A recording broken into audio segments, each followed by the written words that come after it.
मुलांनो,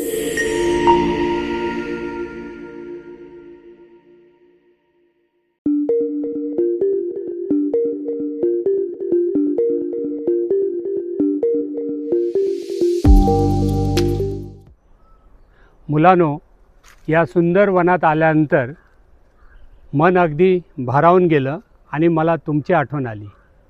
या सुंदर वनामध्ये निसर्ग किती प्रफुल्लित आणि आनंदित दिसतो। ही झाडं, ही हिरवी झाडी, त्यामध्ये या पक्ष्यांचे आवाज, पक्ष्यांचं मधुर गायन मनाला कसं मोहून टाकतं। मन अगदी प्रसन्न होतं आणि आपण सगळा क्षीण जो आहे या अशा रम्य ठिकाणी आल्यानंतर विसरून जातो। ती उडणारी फुलपाखरं, ती फुललेली फुलं, तो सुगंधित वाहणारा वारा अगदी मनाला कसं प्रसन्न वाटतं। हा पर्यावरणाचा भाग आपण पण सगळ्यांनी जपला पाहिजे। मुलांनो, तुम्हाला माहीत आहे आपल्या शेजारी आपण जिथे राहतो तिथे आजूबाजूला झाडं आहेत, त्याचं संरक्षण करणं, नवीन झाड लावणं, नवीन झाड लावल्यानंतर त्याला पाणी घालणं, त्याचं रक्षण करणं, केवळ माणसांपासून नाही तर प्राण्यांपासून पण आपण त्यांचं रक्षण करायला पाहिजे। या सगळ्या गोष्टी या तर होतातच, पण याशिवाय आपण अशा रम्य ठिकाणी गेल्यानंतर नागरिक म्हणून आपणसुद्धा काही गोष्टी पाळल्या पाहिजेत। ते म्हणजे आपण नेलेल्या खाद्यपदार्थाचे टाकाऊ पेपर किंवा बाटल्या पाण्याच्या ह्या अशा निसर्गामध्ये आपण टाकल्या नाही पाहिजे। काही लोक अगदी बेजबाबदारपणे ते टाकून जातात आणि त्याचा त्रास हा तिथल्या प्राण्यांना, तिथल्या पक्ष्यांना आणि तिथल्या झाडांना होतो, हे आपल्याला समजलं पाहिजे। याशिवाय सुंदर वनामध्ये गेल्यानंतर आपण त्या वनातली झाडी समजून घेण्याचा प्रयत्न केला पाहिजे। मुलांनो, तुम्हाला माहीत आहे सध्या आपल्याकडे इतकी वाहनं झालेली आहेत, इतक्या फॅक्टरी झालेल्या आहेत, त्याच्यातून निघणारं हे प्रदूषण या झाडांना किती घातक आहे। परंतु तुम्हाला याहीपेक्षा अधिक सांगायचं म्हणजे हे घातक असलेले वातावरण शुद्ध करण्याचं कामसुद्धा ही झाडंच करतात।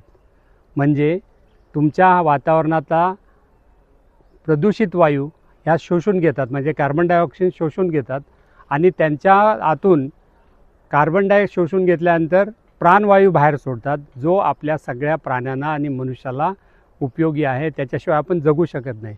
म्हणजे इतका सुंदर असा हा वनाचा भाग आपल्याला माहीत असून देखील आपण त्याला क्षती पोचवतो, हे चुकीचं आहे। तर आपण यापुढे कधी वनामध्ये गेल्यानंतर वनाची आपण सुरक्षा केली पाहिजे, रक्षण केलं पाहिजे आणि वनामध्ये कुठल्याही प्रकारे इतर कोणी करत असतील तर त्यांना रोखलं पाहिजे आणि तुम्ही तर ते कधीच केलं नाही पाहिजे। तुम्ही जर शिकलात तर तुमची पुढची पिढी शिकू शकेल।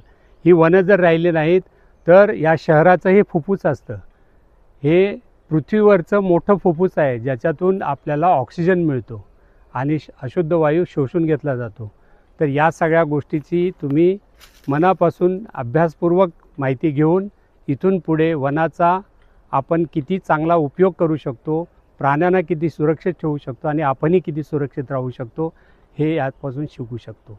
धन्यवाद। हे सुंदर वन, हा पक्ष्यांचा आवाज, हा झुळझुळ वाहणारा वारा आणि ही नीरव शांतता, यावर मला एक काव्य सुचलं आहे। सृष्टीचे हे शाश्वत वैभव, कधी भासते शांत नीरव। डोंगर सागर आकाश निळे, सर्वची अद्भुत किती आगळे। पानांची सळसळ, झऱ्यांची गाणी, संध्याकाळी रंगलेली नभाची वाणी। क्षणार्धात रूपे बदलती सारी, ऋतूप्रमाणे सजते निसर्गाची नारी। कधी गुलाबी थंडीची चाहूल, कधी उन्हाळ्याचा तप्त शूल, कधी पावसाची झरझर धार, सृष्टी घेई नित्य नवा अवतार। हेच आहे सत्य वास्तव, सजीव सुंदर आणि विलक्षण भाव। जगदीशाने रंगविलेले हे चित्र दिसते त्याचेच रूप अभिनव, त्याचेच रूप अभिनव।